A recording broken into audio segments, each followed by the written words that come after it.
It's good to see you and talk about this role, and it's very interesting how the character changes with the emotional background. Did it influence you at all, especially in the dancing? It did, yeah. I mean, every dance that I did reflected where Nancy was at emotionally. And even though you just got a little glimpse, it was important for me that it was connected to her emotional state. So when you saw her in her last dance, it made sense that it was her last one and she had hit, you know, kind of bottom and was ready for the next chapter. It's interesting to revisit the same character 10 years later because no one's the same person. So how did you view her this time? Well, she's a very different character this time around. In the first film, she's a sweet, innocent girl filled with hope.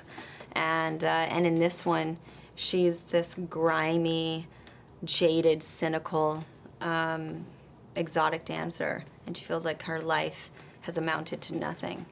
And she's trying to find the courage to avenge her lover's death.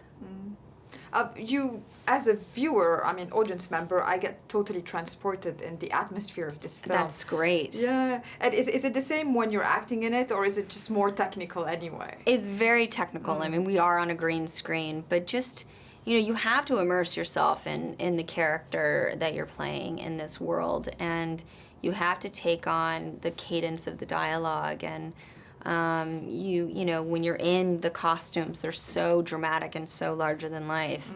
Yeah, you completely have to go for it.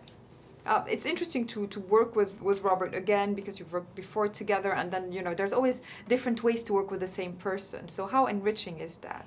It's amazing. I feel super lucky that I get to work with him in so many different ways, and just to watch his evolution as a director and a creative person, and his style of directing is so different than it used to be, and it's really, really cool.